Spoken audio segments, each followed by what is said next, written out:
लेकिन केवट ने बीच गंगा से इनकार कर दिया।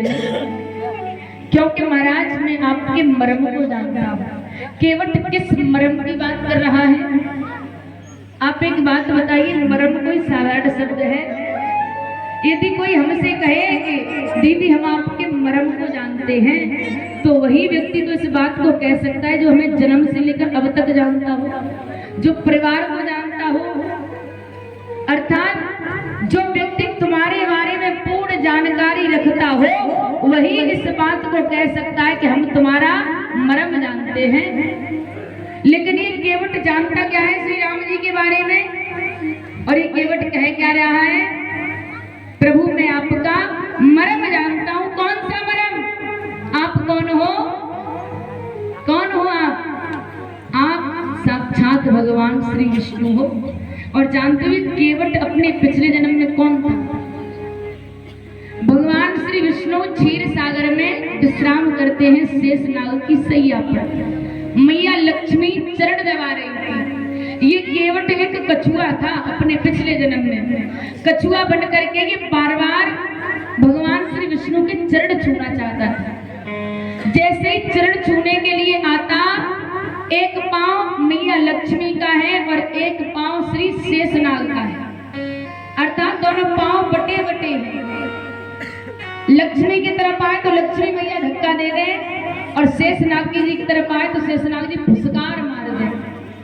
ये कछुआ बड़ा दुखी हुआ, प्रभु मैं आपके चरण स्पर्श करना चाहता हूँ पर क्या करूं, करने नहीं दे रहे। तब भगवान उसके भाव को समझ गए, बोले चिंता मत करो, एक दिन ऐसा आएगा जब ये दोनों खड़े देखेंगे और तुम दोनों पांव को पखारोगे। इसीलिए केवट कहता है महाराज मैं तो मर्म जानता हूँ तुम्हारा। और किस मर्म की बात करता है? तो केवट ने कहा एक नहीं कई मर्म जानता हूँ। दूसरा मर्म कहा, छुअत सिला भई नारे सुहाई पाहन तेना काठ कठिनाई।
एक और मर्म जानता हूँ। क्या?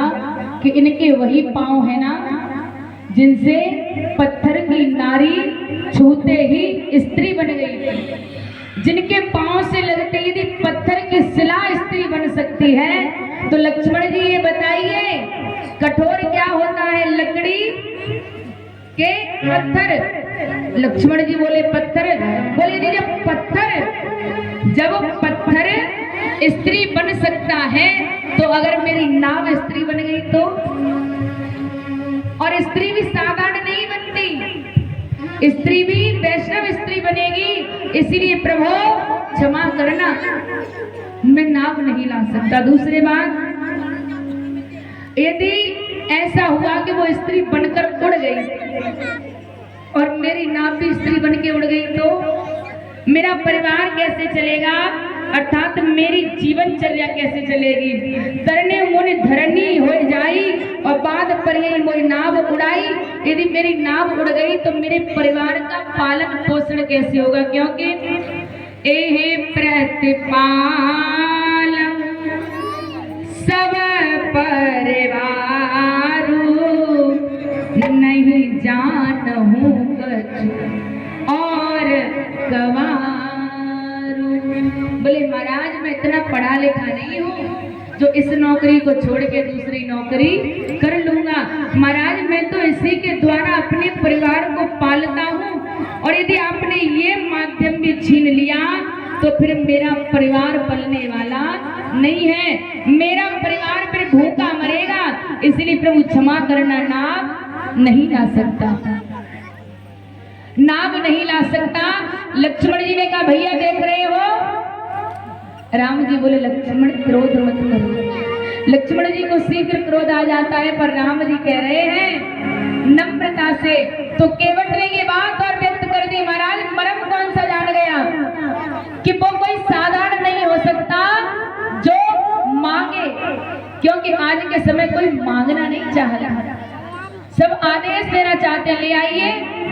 और राम जी साधारण तो है नहीं, बोले मैं आपका मर्म जान चुका हूं कि आप साधारण नहीं हो, क्योंकि यदि आप साधारण होते तो प्रभु ऐसे न करते।